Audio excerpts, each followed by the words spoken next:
बेटा टेस्ट देना मत छोड़ना, भले आपके जीरो, आपको लग रहा हो ना कि अगले दिन मैं टेस्ट दूंगा तो मेरे 0 मार्क्स आ जाएंगे, फिर भी टेस्ट दीजिए। मैं उसका रीजन बता रहा हूं, ऐसा होगा ही नहीं कि आपके 0 आएंगे, आपके नेगेटिव आएंगे और क्या। लेकिन मैंने कभी अपना वर्स्ट फेज ऑनलाइन नहीं दिखाया, ठीक है, कि भाई मैं किस किन चीजों से गया हूं, ठीक है। तुम हमेशा मुझे हंसते मुस्कुराते कभी ना कभी कुछ उल्टा पुल्टा करते हुए देखोगे, लेकिन मेरा भी एक वर्स्ट फेज था, ठीक है, जिसमें बहुत बुरी हालत थी भाई, लिटरली बता रहा हूं, बहुत ज्यादा बुरी हालत थी, ठीक है। लेकिन अगर आपकी जो भी तैयारी चल रही है, अगर आप उसका शीशा देखना चाहते हैं कि भैया कैसी चल रही है तैयारी, सिर्फ आपको लेक्चर देख करके ही अच्छा लग रहा है कि हाँ मेरे से सवाल बन जाते हैं बहुत है, तो वो मैटर नहीं करेगा एग्जाम में, क्योंकि टाइम बाउंड होकर के आपको तैयारी करनी चाहिए। हाँ, सारे बच्चे एक बार थम्स अप कर दीजिए जिन लोगों ने टेस्ट दिया है। और मुझे पता है कुछ बच्चे एक्सक्यूज बनाएंगे कि सर मेरा तैयारी नहीं था, मैं अभी ज्वाइन हुआ हूं, मेरे को इतना आता था उतना आता था, तो उससे चीजें खराब होती हैं। चाहे आपके जितने भी मार्क्स आए बेटा, आपको you need to give test, ठीक है। क्योंकि अगर आपकी जो भी तैयारी चल रही है, अगर आप उसका शीशा देखना चाहते हैं कि भैया कैसी चल रही है तैयारी, सिर्फ आपको लेक्चर देख करके ही अच्छा लग रहा है कि हाँ मेरे से सवाल बन जाते हैं बहुत है, तो वो मैटर नहीं करेगा एग्जाम में, क्योंकि टाइम बाउंड होकर के आपको तैयारी करनी चाहिए कि इतने टाइम में मुझे इतने सवाल खत्म करने हैं, क्योंकि एग्जाम का एक स्ट्रेस और एक लोड आपको अभी से ही कहीं ना कहीं झेलना पड़ेगा। Very good. मैं आप लोगों से एक प्रॉमिस मांगूंगा, ठीक है, जितने बच्चों ने भी अभी 2 टेस्ट दिया, अगला आप लोगों का शॉर्ट टेस्ट है, लेकिन मैंने उनको बोला है कि फुल टेस्ट रखे, ठीक है, जेईई मेंस लेवल का फुल टेस्ट रखे, क्योंकि ऑलमोस्ट हमारा एक चैप्टर खत्म हो गया and this chapter is very big, तो अच्छा खासा एक टेस्ट बनाया जा सकता है, इतने सारे टॉपिक्स है। तो मैंने रिक्वेस्ट करा है, मैं एक बार ना दोबारा, क्योंकि मेरे को आया था कंफर्मेशन, तो मैंने एक बार और बोल देता हूं। हेलो सुशील सर, मैंने ना गरिमा मैम को बोला था कि जो अभी लक्ष्य जेई में टेस्ट होने वाला है, आई थिंक 25 या 29 जो भी डेट है, उसमें शॉर्ट टेस्ट का प्लानिंग था, उसकी जगह full test JEE mains level का हम लोग रख सकते हैं। फिजिक्स में तो एक अच्छा खासा चैप्टर हो गया है, आप प्लीज एक बार केमिस्ट्री एंड मैथ्स में भी कंसल्ट कर लीजिए कि अगर फुल टेस्ट लिया जाए तो ज्यादा बेटर रहेगा बच्चों के लिए। हाँ बेटा टेस्ट देना मत छोड़ना, भले आपके 0, आपको लग रहा हो ना कि अगले दिन मैं टेस्ट दूंगा तो मेरे 0 मार्क्स आ जाएंगे, फिर भी टेस्ट दीजिए। मैं उसका रीजन बता रहा हूं, ऐसा होगा ही नहीं कि आपके 0 आएंगे, आपके नेगेटिव आएंगे और क्या। यस, हाँ या ना। तो आप हमेशा अपनी, ये तो पता लगेगा ना यार, जब मैं एक्सपेक्ट करता हूं कि मेरे 0 आ रहे हैं, ठीक है, उससे भी नीचे गिर सकता है हमारा बच्चा, तो तैयारी करना चाहिए। हाँ सारे बच्चे, तो प्लीज आप लोग सभी प्रॉमिस करें हाँ, आप लोग सभी लोग प्रॉमिस करिए, ठीक है, कि आप लोग टेस्ट देना नहीं छोड़ेंगे, ठीक है। यस, हाँ, क्लियर, वेरी गुड, ये हुई ना बात। हाँ, ये मोटिवेशन ये होना चाहिए, ठीक है, कि सर मेरे को आता कुछ नहीं है, लेकिन मैं कोशिश करूंगा कि 0 लेके आऊं, क्योंकि ये टेस्ट बेटा बोर्ड्स का थोड़ना है कि 0 आएंगे, इसमें नेगेटिव आएंगे। हाँ, तो कोशिश करिए कम से कम अपना एक 0 स्कोर लाने के लिए, ये भी एक टारगेट होना चाहिए। कुछ नहीं आता फिर भी 0 लाए, नेगेटिव आ सकता था। हाँ, यस, लव यू बेटा, ठीक है, ये हुई ना बात। चलिए, तो अच्छा बच्चा है ये, इतना परसेंट जो हमारा बच्चा है, सीरियसली देखो स्टार्टिंग में क्या होता है ना, ये परसेंटेज अच्छा रहता है, और बाद में जैसे जैसे हमारा सिलेबस आगे बढ़ेगा तो बाद में रेशियो गिरता है। और मैं आपको लिटरली बता रहा हूं कि 1-1.5 लाख बच्चे ही हैं जो सिंसियरली पढ़ाई करते हैं। मैं अभी कल संडे को मैं बच्चों से मिलके आया हूं फिजिकली, दिल्ली में इवेंट था, पास में ही था, तो मैंने कहा चलो मैं चला जाता हूं। तो कई सारे बच्चे पर्सनली मिले भी। एक दो चीजें मैं आप लोगों को पूरे इवेंट से बोलूंगा, फिर हम लोग पढ़ाई करने स्टार्ट करेंगे, ठीक है। पहली बात, आप लोग बहुत ही ज्यादा, कुछ बच्चे, सारे बच्चे नहीं, कई कुछ बच्चे मेंटली बहुत ज्यादा स्ट्रांग होते हैं ना, मतलब मैं अगर कभी कभार ऐसे बच्चों से मिलता हूं और जब बात करता हूं तो मुझे ऐसा लगता है यार कि इतनी क्लैरिटी, इतनी मेहनत और इतनी मैच्योरिटी शायद मेरे में भी अभी तक नहीं डेवलप हुई है जितने मेरे कुछ स्टूडेंट्स के अंदर है। और उसी समय पर मेरे को कुछ ऐसे बच्चे मिलते हैं जो अपने आप को इतना वीक बना चुके हैं, ठीक है। उनमें से आप में से भी कई सारे होंगे जो कहीं ना कहीं अपनी प्रॉब्लम्स को लेकर सिर्फ रो रहे हैं, ठीक है।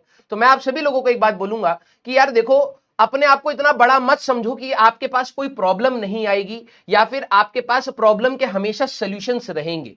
आपके पास लाइफ में हमेशा प्रॉब्लम रहेगी, जब भी आपकी कोई भी एज हो, कोई भी चीज का अगर आप मेहनत कर रहे हैं उसमें प्रॉब्लम्स आएंगी। कुछ बच्चे इतने वीक थे कि सर मेरे साथ ये हो गया, मुझे एंग्जाइटी हो गया, मैं समझ पा रहा हूं वो पेन क्या है, लेकिन वो बच्चा अगर मेरे पास आकर के 3 बार मैंने कंसोल करा कि यार ठीक है ये चीज हो चुकी है, अब ये पास्ट में है, अब आगे तू क्या खराब कर रहा है वो मैं तेरे को बता रहा हूं, उसको सुधारने की कोशिश कर।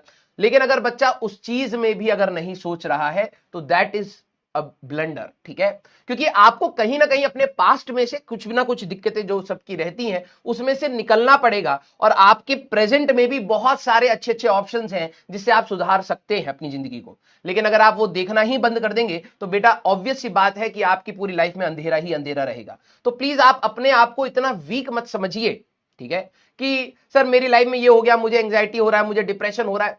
बहुत सारी चीजें सभी की लाइफ में होती है, ठीक है। मैंने अपना लाइफ का कभी वर्स्ट फेज कभी भी ऑनलाइन, मैं इतने टाइम से हूं लेकिन मैंने कभी अपना वर्स्ट फेज ऑनलाइन नहीं दिखाया, ठीक है, कि भाई मैं किस किन चीजों से गया हूं, ठीक है। तुम हमेशा मुझे हंसते मुस्कुराते कभी ना कभी कुछ उल्टा पुल्टा करते हुए देखोगे, लेकिन मेरा भी एक वर्स्ट फेज था, ठीक है, जिसमें बहुत बुरी हालत थी भाई, लिटरली बता रहा हूं बहुत ज्यादा बुरी हालत थी। लेकिन मैंने कभी भी ये नहीं सोचा कि यार कि ये मेरी लाइफ ऐसी क्यों है। मैं हमेशा उसमें ये था कि यार ठीक है, लाइफ की सिचुएशन ऐसी है, आज ऐसा है, कभी ना कभी तो बेटर होगा। मैंने अपना हार्डवर्क नहीं छोड़ा। और देखो लोग कहते हैं कि भाई अगर आप हार्डवर्क करोगे, आप मेहनती कंसिस्टेंट रहोगे तो हमेशा कुछ ना कुछ अच्छा होगा। मुझे ऐसा लगता है कि हमेशा शॉर्ट टर्म में आपको हैप्पीनेस नहीं मिलती, कई बार लॉन्ग टर्म में भी हैप्पीनेस मिलती है। तो आप लोग बेटा अपने आप को इतना वीक मत मानिए कि यार कि सर मैं तैयारी कर रहा हूं, मेरे को ये दिक्कत आ रही है, मेरे को वो दिक्कत, अरे वो नॉर्मल है भाई, यूट्यूब ने तुम्हारे दिमाग में डाल दिया कि ये सारी चीजें आ गई तो प्रॉब्लम है। These are not problem, this is life बेटा, ठीक है। तो प्लीज आप एक पॉजिटिव माइंडसेट रखिए। अगर आपके सामने कोई तैयारी करते समय भी दिक्कत आ रही है, ठीक है, उसका हमेशा सोल्यूशन ढूंढिए rather than cribbing on the problem. हमेशा प्रॉब्लम प्रॉब्लम, मेरा ये दिक्कत, मेरा ये दिक्कत, अबे उठ के बाहर निकल भाई उससे। कितने घंटे रो लेगा तू उसको? और तू अगर एक साल ऐसी चीजों पर रोता रहेगा तो तू तैयारी कब करेगा? समझ रहा है तू इस चीज को? तो प्लीज थोड़ा सा प्रॉपर डायरेक्शन में आप मेहनत करिए। कुछ बच्चों का रहता है, जैसे अभी एक लिख रहा है सर सेफ स्कोर क्या होता है। सेफ स्कोर कुछ नहीं होता है बेटा। अब मैं तेरे को बता देता हूं, थोड़ी सी बेइज्जती टाइप सी तेरे को लगेगी लेकिन रियलिटी तेरे को मैं बता देता हूं। जो बच्चा आपके टाइम में आईआईटी को टॉप करेगा, कोई भी ऑल ओवर इंडिया कहीं से भी हो, जहां से भी हो, जो भी हो सकता है, यहां से हो कहीं से भी हो, अब वो बच्चा, उसके लिए कोई सेफ स्कोर नहीं है। उसके लिए क्या है कि भाई मेरे को जितना आता है वो मैं परफॉर्म कर रहा हूं। तुम लोग हमेशा प्रॉब्लम है कि तुम लोगों ने ना, बोलना नहीं चाहिए लेकिन यूट्यूब ने तुम्हारे दिमाग में बहुत सारी चीजें ऐसी डाल दी है तो शायद हमारे दिमाग में कभी नहीं थी, ठीक है। सेफ स्कोर इतना तो अटेम्प्ट करके आओ ही आओ, इतनी तो कट ऑफ ही है। अरे भाई जब तेरे को आता ही 100 मार्क्स का है और मान ले कट ऑफ 170 की चली गई, for example I am saying, तू 100 मार्क्स की तैयारी करके गया है तो तू 170 का लोड ले भी क्यों रहा है? ये बता मेरे को, कोई सेंस बनता है उस बात का? तू तैयारी अपनी इतनी कर कि भाई मेरे को 300 मार्क्स तक पहुंचना है तो मैं अपना मैक्सिमम पहुंचूंगा, कट ऑफ 200 जाए, 250 जाए, 100 जाए, 50 जाए, डोंट केयर अबाउट इट। तू अपनी मेहनत पर तो तू ये नहीं देख रहा कि भाई कि मेरी कितनी मेहनत चलनी चाहिए थी। अभी मैं आप लोगों से एक चीज पूछ लूं तो आपको दुख हो जाएगा। सारे बच्चे ईमानदारी से बताना कि जब 12वीं क्लास का फर्स्ट चैप्टर स्टार्ट हुआ था, उस समय की मोटिवेशन और आज की मोटिवेशन में अंतर है, हाँ या ना? उस दिन आपने क्या क्या सोचा था अपने लिए कि भाई मैं ये कर लूंगा, और आज आप क्या कर रहे हो, उसमें अंतर है, हाँ या ना? ईमानदारी से बताइए, अपने आप समझ आ जाएगा आपको। ये जो सेफ स्कोर वाला खेल है ना बेटा, वो एग्जाम से 1 महीने पहले सोचना स्टार्ट करना पड़ता है। अभी आपको यह है कि आप जितना सीख सको वो लर्निंग एटीट्यूड आप लोग डालिए। आप सबसे पहले, वही बात है, जब भी मैं आपको टफ सवाल कराता हूं आप सबसे पहले उसको चैलेंज लेते हो। This is not a challenge, this is a learning बेटा। दोनों में अंतर होता है। अंतर आ रहा है ना? और मैं वही कह रहा हूं, आप बार बार अपने आप को रीडायरेक्ट करिए, बार बार अपने आप को रीडायरेक्ट करिए। आपका जो भी स्कोर हो सकता है वो मेहनत से ही आएगा, कंसिस्टेंसी से ही आएगा। तो आप उस रास्ते पर चलिए रेदर देन सोचने के लिए कि भाई कि मेरा ये स्कोर आएगा या नहीं आएगा, मेरे को ये कॉलेज मिलेगा या नहीं मिलेगा। अरे भाई वो तो बाद की बात है ना। आज तेरे हाथ में 5 घंटे थे या 3 घंटे थे तो जो तू पढ़ सकता था, तूने उस पर तो ध्यान दिया ही नहीं। तू सिर्फ डे ड्रीमिंग करता रह गया। यस। तो प्लीज मैं आप सभी लोगों को बोल रहा हूं, आपको जो कॉलेज मिले या ना मिले, मैं तो आपको वर्स्ट टू वर्स्ट सिनेरियो में बोल रहा हूं, मिले या ना मिले, आपकी मेहनत तो एटलीस्ट आपके साथ होनी चाहिए। अगर आपने मेहनत भी नहीं करी ना बेटा, तो मैं बता रहा हूं जो आपको अगर अच्छा मिल भी जाएगा ना, वो भी किसी ना किसी दिन वॉश आउट हो जाएगा। क्योंकि जब आपको लाइफ अच्छी चीजें देती है ना, तो आपके अंदर, सही बता रहा हूं, कैपेसिटी होनी चाहिए कि आप अच्छी चीजों को होल्ड कर जाए। लाइफ में आप लोगों ने शायद बहुत बड़े बड़े एग्जाम्पल्स देखे होंगे जिसको लाइफ बहुत ऊपर लेके गई और फिर एक मौका आया और उस मौके को उसने गवाते ही सीधे खत्म।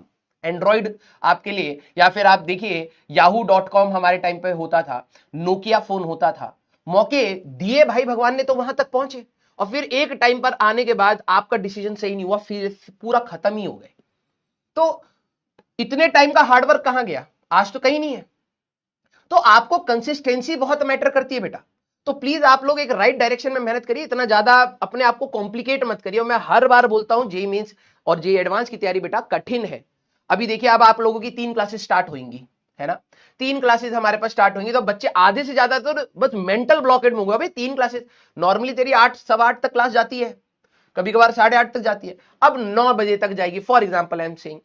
आधे घंटे में बच्चे इतना अपने आप को ये बना लेंगे, मायूस और मासूम सा बना लेंगे, सर हमारे ऊपर वो हो गया है।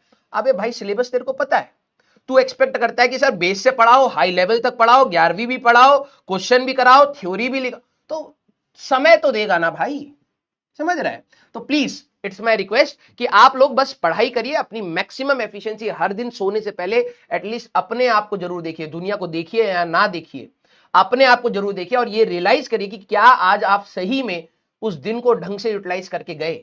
और अगर आप नहीं करके गए, आपको ये जवाब पता होता, अगर आप नहीं करके गए और अगर आपको ये रियलाइजेशन नहीं है, बिलीव मी ये रास्ता बहुत कठिन होने वाला है।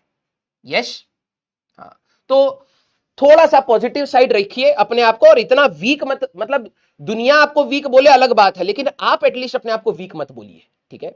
आप एटलीस्ट समझिए कि हाँ यार सर मैंने ये मेहनत करी है, इसके हिसाब से मैं इतना कर ले जाऊंगा, पॉजिटिव साइड रही है, ठीक है। यस, चलिए भाई।